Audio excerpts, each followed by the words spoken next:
Good afternoon, church family. I'd just like to welcome you all to another little highlight on our readings through the book of Mark as we go through Lent this year.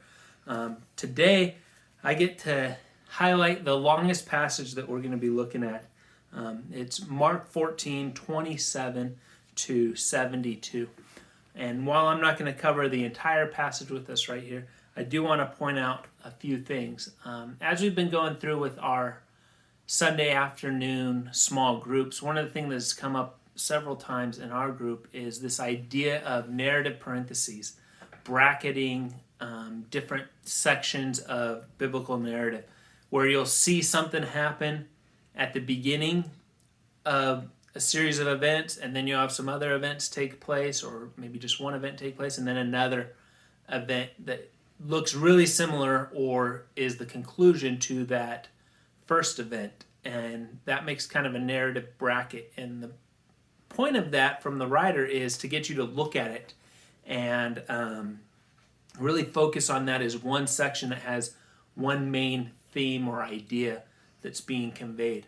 A good example of that was 2 weeks ago when Jim spoke on Jesus cursing the fig tree, and we saw him do that. Then he goes into Jerusalem with his disciples. He clears out the temple, turns everything over, makes a mess of the place. He leaves, and then the next day we see Peter saying, "Hey, isn't that fig tree that you cursed?" And it's all withered up. So we see there, it begins with the fig tree, and then it leaves that, it goes to some other things, and then it comes back to that fig tree. So that was a narrative parentheses.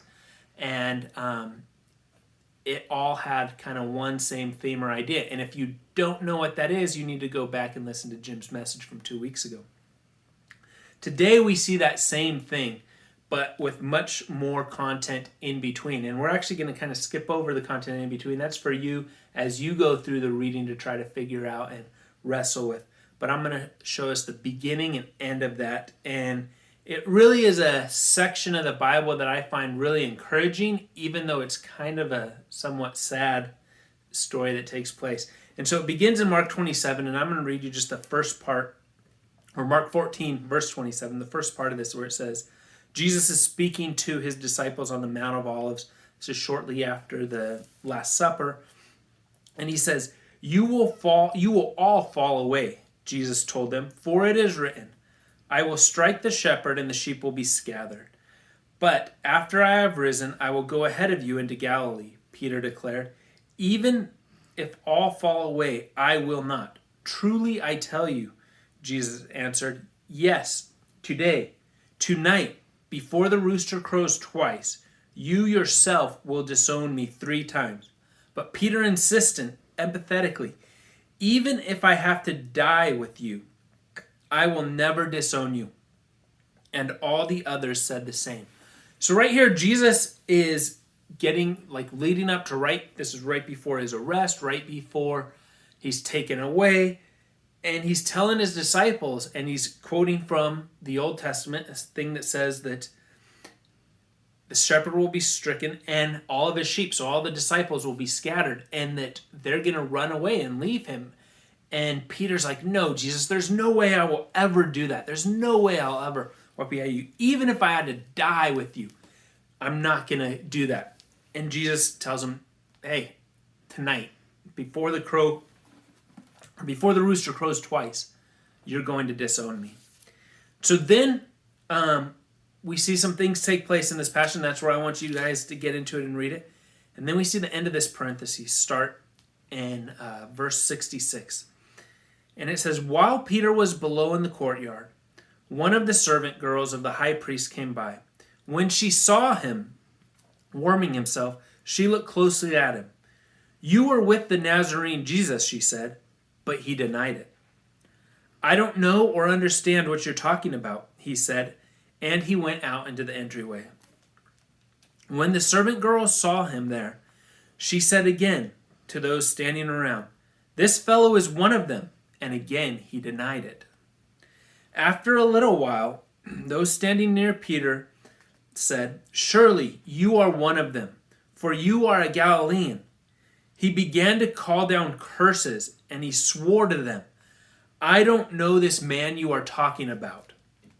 Immediately the rooster crowed the second time.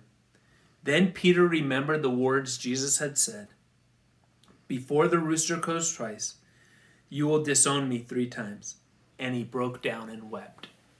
And so here we see the end of that parenthesis. After Jesus is arrested, after he's taken away, Peter is near the temple somewhere. We don't know exactly where. He's probably sitting around a fire. It says he's warming himself. And this woman comes up and she says, "Hey, weren't you one of the guys with Jesus? Weren't you one of his disciples?" And he denies it. And he does it 2 more times. And then when that rooster crows, it reminds him of what Jesus had said, and it reminds him of how adamant he was that he would never deny Jesus. And this happens so close to when he said that. It's so close to after he said, "I would never do this," that he fails. And it says he breaks down and he cries. And why I find this is encouraging is because this is Peter who does this. And you got to remember, Peter was one of the first disciples that was called by Jesus. He was a fisherman. He was named Simon.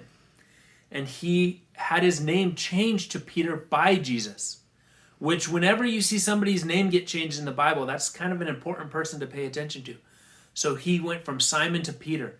Then he saw Jesus Jesus do many miracles. He saw him heal sick people. He saw him heal blind people. He saw him raise people from the dead.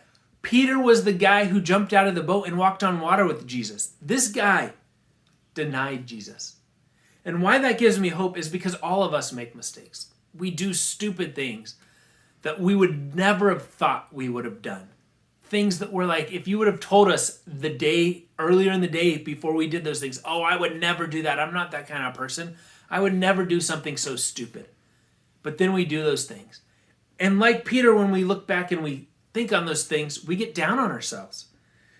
We break down. Sometimes we cry over those things. We feel like such a loser, basically. We feel like we failed so bad.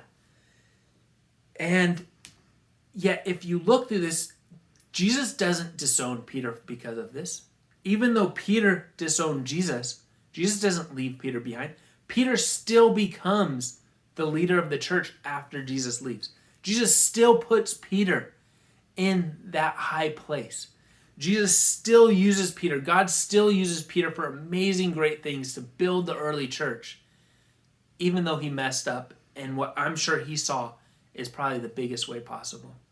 So I just want us to be encouraged as we continue through Lent, continue through reading in Mark, and even continue through the rest of our walk with God as Christians, that when we screw up, when we make a mistake, just look back and remember Peter. And know that Peter, the rock, he also made the same type of mistakes that we've made. And we can move forward, we can learn from our mistakes, but we don't have to keep beating ourselves up. Thank you very much.